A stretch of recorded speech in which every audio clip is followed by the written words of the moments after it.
What's good, YouTube? It's your boy, Blue Blood Sports TV, back at y'all with another one.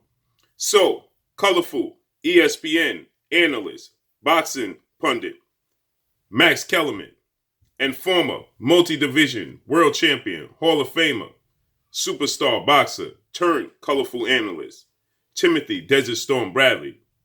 They absolutely go in and rip in to four-division world champion Mexican superstar boxer who is currently the unified super middleweight WBC WBA world champion, Saul Canelo Alvarez.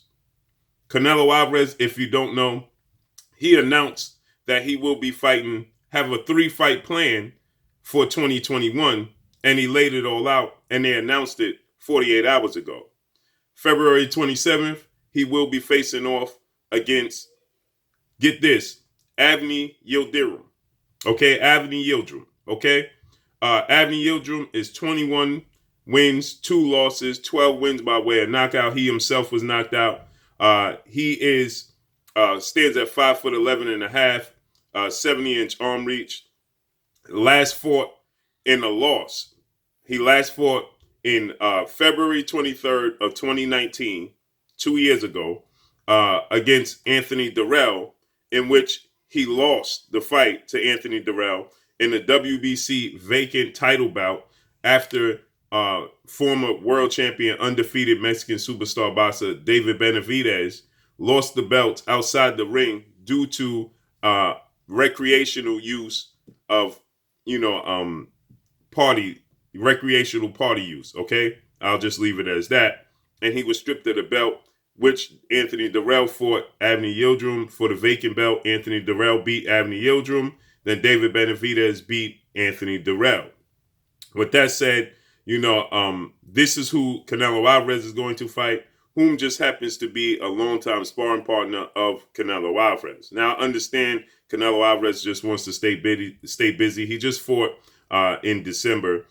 So with that said, Canelo Alvarez just fought Caleb Smith December 19th. So this is a very, very quick turnaround. And so we understand that Canelo Alvarez is just staying busy, okay? This is just 2 months later. Canelo Alvarez is already stepping back in the ring. So for that, I'm going to give him credit. It's just the level of opponent when you are at the top. Timothy Bradley and Max Kellermann are claiming that Canelo Alvarez is pretending to be the best while not fighting the best. This is not a good look, okay? Now he's going to go from that to and Avni Yildirim is he is 30 years old. Avni Yildirim is 30 years old. Okay, so with that, Canelo Alvarez then announced that after Avni Yildirim, he will be facing off against Billy Joe Saunders. Okay, in a unification bout. Now I understand this. Billy Joe Saunders is the WBO super middleweight world champion. So I understand Canelo Alvarez going into this unification bout with Billy Joe Saunders. Billy Joe Saunders is undefeated. He's 30-0, 14 by way of knockout. He's 31 years of age, stands at 5'11". He is the 2-division world champion, and he's currently the super middleweight WBO champion. Okay, so I understand that. That's a unification bout. And then Canelo Alvarez has plans to go September, Mexican Independence Day weekend. Okay, so Cinco de Mayo weekend in May, he's going to fight Billy Joe Saunders. And then he's looking to get out the contract with Matchroom CEO and promoter Eddie Hearn and the platform DAZN. So he's going to get out of the contract. So he signed a 2-fight deal in which he'll fight Avni Yildirim on DAZN, February 27th. Then the weekend of Cinco de Mayo, which will either be May 1st or May 8th, he'll be facing off against Billy Joe Saunders. That will both be on DAZN with Matchroom. Then he'll be out the contract. It's a 2-fight deal. The third fight, he'll be out the contract, and he's looking to sign with Premier Boxing Champions, the PBC, founder and advisor Al Heyman, to stage a fight against Caleb Plant. Now, Caleb Plant obviously has a fight coming up. Caleb Plant is the IBF super middleweight world champion. superstar boxer who is undefeated as well. Caleb Plant is undefeated as well. Caleb Plant, in my opinion, is going to be his toughest out in all three of these fights. Caleb Plant is 20-0, 12 by way of knockout. He's 28 years of age, stands at 6'1", 74-inch arm reach. So Canelo Alvarez, he has a 4 to 5 inch height advantage over Canelo Alvarez, and he has a 4-inch arm reach advantage over Canelo Alvarez. But the difference is Caleb Plant is a pure boxer with very quick feet and very fast hands, which is seen as to be the kryptonite for Canelo Alvarez. Caleb Plant has a fight coming up next weekend against Caleb Truitt, who is 31-4 with two draws. Okay, that's his fight coming up January 30th. Caleb Plant does. Now, it's yet to be seen if Caleb Plant is going to stay busy, because is he going to wait from January 30th all the way to September? You're talking about February, March, April, May, June, July, August, September. You're talking about 8 months away before he fights again. Is he going to wait 8 months on the shelf to wait for Canelo Alvarez, who will be staying active and staying busy, because he's going to fight in February, then he's going to fight in May. He'll have 2 fights. Caleb Plant fighting in January. Okay, so we have to see how that plays out. With that said, the odd man left out of this entire equation, oddly enough, is David Benavidez, who was the WBC title holder. Okay, and he never lost his belt in the ring. He lost the belt, obviously. The first time he lost the belt was due to recreational use. And then the second time was due to weight, right? He missed weight and he lost his belts on the scale.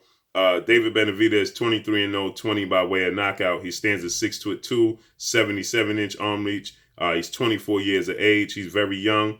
And, you know, he's an absolute knockout artist. Knocked out 20 of his 23 opponents, okay?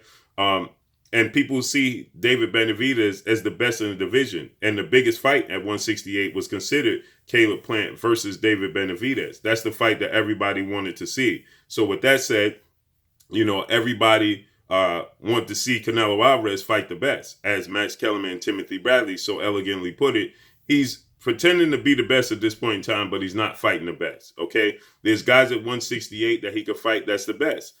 He could fight David Benavidez. David Benavidez should be included in this equation. And I don't understand how the WBC doesn't give David Benavidez the opportunity to regain his title. He lost it on the scale during a pandemic. It was one of the first fights back when David Benavidez stepped back in the ring. He stepped back in the ring August of 2015.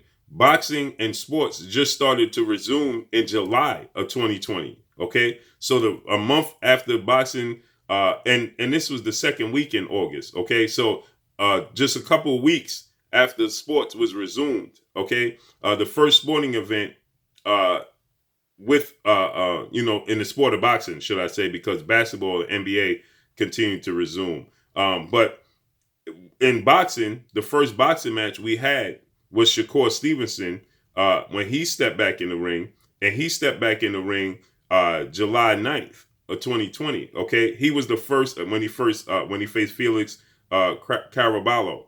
That was the first boxing match since the pandemic. Okay, and that was July 9th of 2020. So you're talking about just a month later is when David Benavidez stepped back in the ring, and that's when he missed weight on the scale, and the WBC stripped him of his title, even dealing with a global pandemic. And they have, at this point in time, no foreseeable time to have David Benavidez fight to be able to regain his title. Okay, and that is completely unfair. With that said, you know, they're not even mentioning the fact that he should be the mandatory challenger. He should be fighting for elimination. David Benavidez should be involved in this equation somewhere, somehow. Cinco de Mayo weekend should be David Benavidez. I understand it's a unification bout, but why isn't the WBC after Avni Yildirim fight? Now, how's Avni Yildirim the mandatory over David Benavidez, who lost the belt on the scale, not in the ring? When Avni Yildirim lost to Anthony Durrell in a elimination bout, okay, a vacant bout. Now, I understand that they're stating that David Benavidez, after he beat Anthony Durrell, he was supposed to fight Avni Yildirim because Anthony Yildirim petitioned Anthony Dirrell to get a rematch, and the WBC abided by it. But Anthony Dirrell lost to David Benavidez, so at that point in time, Anthony Yildirim was supposed to fight David Benavidez. But why didn't they sanction in August? That fight should have been against David Benavidez and Anthony Yildirim. That should have been the fight that we got. And then David Benavidez could have pushed forward. He missed the weight on the scale. He fought a different opponent. They allowed Canelo Alvarez to fight for the vacant belt in a unification bout against Kellermann Smith, who was the WBA super middleweight champion. And he regained the title, and it's as if David Benavidez, they're going to push forward with Anthony Yildirim getting his opportunity, and there's no foreseeable future for David Benavidez with the WBC at super middleweight, okay? So Canelo Alvarez also stated that he'll come down to 160 and challenge unified WBC IBF welterweight world champion superstar boxer Earl the Truth Spence Jr., but won't come down to 160 and challenge two-division world champion, currently the WBC reigning middleweight champion superstar boxer Jamal Charlo, who was his mandatory at 160 when he decided to maneuver around and become franchise, okay? Then at 175, you have Dmitry Bivol and you have Artur Beterbiev. He went up to 175. He challenged Sergey Kovalev. He won the WBO title. But the best up there was Artur Beterbiev and Dmitry Bivol. He wouldn't challenge them. At 168, David Benavidez and Caleb Plant are the best two, but he's maneuvering around. He's going to fight and pick up the belts in the easiest fashion as possible. Caleb Smith and now Billy Joe Saunders. The best two fighters are Caleb Plant and David Benavidez. And I understand that it's not Canelo Alvarez's fault that the Caleb Plant fight didn't come to fruition, because that's who he was looking to fight instead of Caleb Smith. But Caleb Plant pulled out the fight due to the fact that it was only a 5-week training camp, too short notice, and they didn't feel comfortable that they would be able to prepare for preparation for Canelo Alvarez, so they pulled out the fight. So that's, to Canelo Alvarez's defense.